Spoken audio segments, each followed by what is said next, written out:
आज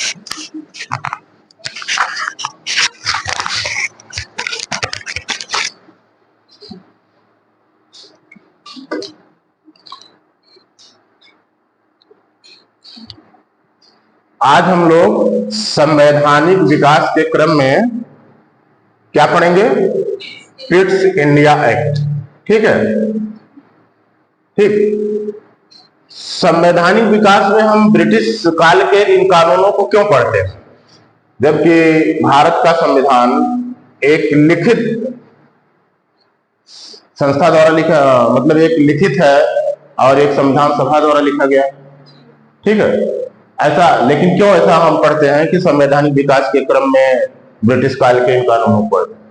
क्योंकि हमारे संविधान में बहुत कुछ 1935 के अधिनियम से लिया गया और निश्चित ही 1935 के अधिनियम तक ये संविधान विकसित हुआ है और वहां से हमने कुछ लिया है, ढेर सारे अंशों को लिया है। तो इसलिए हम संवैधानिक विकास के क्रम में इन कानूनों को भी पढ़ते हैं। तो उसी क्रम में हम आज पढ़ेंगे पिट्स का इंडिया एक्ट 1784। ठीक है, पिट्स इंडिया एक्ट 1784 यह तत्कालीन प्रधानमंत्री विलियम पिट द्वारा प्रस्तुत किया गया था। किसके द्वारा? विलियम पिट के द्वारा। इसीलिए हम इसको पिट्स इंडिया एक्ट कहते हैं। ठीक है, अब इसमें इस अधिनियम के तहत क्या किया गया? कोर्ट ऑफ डायरेक्टर्स, जिसको निदेशक मंडल कहा जाता है। ठीक है, यहां पर थोड़ा सा शब्दावली में कंफ्यूज नहीं करना है। कोर्ट ऑफ प्रोप्राइटर्स एक्चुअली अंशधारियों को कहा जाता है। ठीक है, कंपनी के अंशधारी कोर्ट ऑफ प्रोप्राइटर्स के नाम से संबोधित किए जाते हैं। हम बात कर रहे हैं कोर्ट ऑफ डायरेक्टर्स की। कोर्ट ऑफ डायरेक्टर्स से तात्पर्य है कि अंशधारियों के द्वारा इनका चुनाव किया जाता है और ये निदेशक मंडल का निर्माण करते हैं। यही निदेशक मंडल कंपनी को चलाने के लिए उत्तरदायी होते थे। तो इस पिट्स इंडिया एक्ट में क्या किया गया कि कोर्ट ऑफ डायरेक्टर्स को कंपनी के व्यापारिक मामलों के अधीक्षण की अनुमति तो दे दी गई। मतलब कोर्ट ऑफ डायरेक्टर्स कंपनी के व्यापारिक मामले का जो भी नियंत्रण होगा वो करेंगे, वहां अधीक्षण करेंगे। ठीक है, व्यापारिक मामलों का अधीक्षण करेंगे, व्यापारिक मामले। क्योंकि आपको पता है ना कि अब कंपनी 1773 के बाद, या आप ऐसा कह सकते हैं कि बक्सर के युद्ध के बाद, ठीक, बक्सर के युद्ध के बाद, इलाहाबाद की संधि के बाद कंपनी केवल व्यापारिक संस्था नहीं थी, यह एक राजनीतिक संस्था भी बन चुकी थी। ठीक है, राजनीतिक संस्था भी बन चुकी थी। इसीलिए नियंत्रण करने के उद्देश्य से रेगुलेटिंग एक्ट लाया गया था, 1773 का regulating act.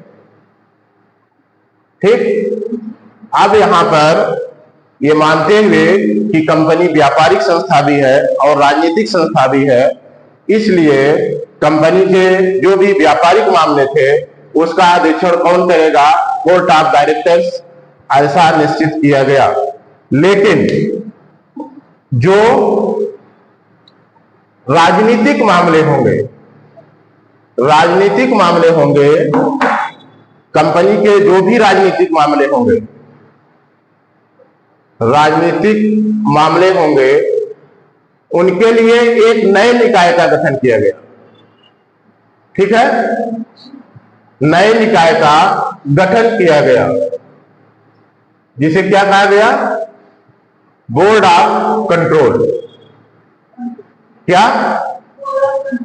Board of control. Board of control एक नया, क्या है? नया निकाय था और इसी बोर्ड ऑफ कंट्रोल को राजनीतिक मामलों पर नियंत्रण करना था। ठीक है, ठीक। और यह अधिनियम एक कारण से और भी महत्वपूर्ण हो जाता है, क्योंकि इसी अधिनियम के द्वारा भारत में पहली बार ब्रिटिश आधिपत्य क्षेत्र, भारतीय जो ब्रिटिश के नियंत्रण में था, उसको ब्रिटिश आधिपत्य क्षेत्र कहा गया। पहली बार ब्रिटिश आधिपत्य क्षेत्र कहा गया। ठीक है, इस नाते यह संशोधन इस दृष्टि से भी महत्वपूर्ण है कि ब्रिटिश आधिपत्य क्षेत्र कहा गया। इसके पहले ऐसा नहीं कहा जाता था।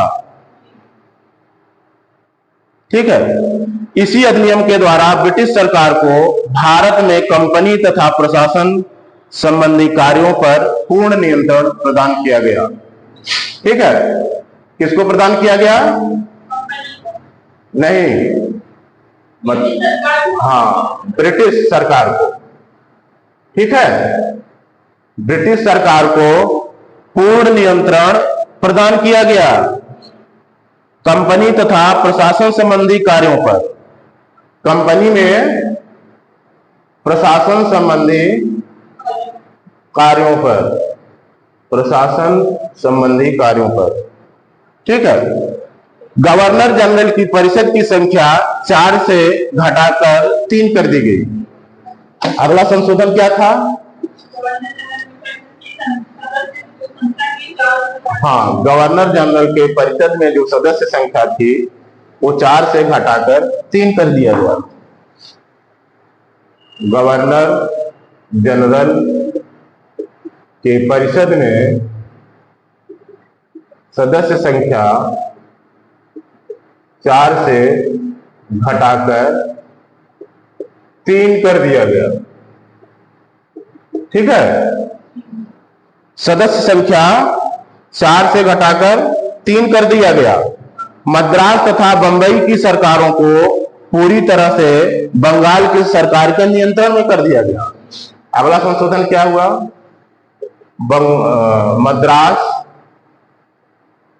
मद्रास मतलब आधुनिक चेन्नई तथा बंबई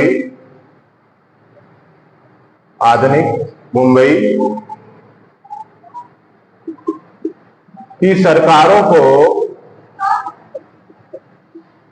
बंगाल सरकार के पूर्ण नियंत्रण में कर दिया गया। ये था इस अधिनियम की विशेषताएं। किस अधिनियम की? British India act 1784।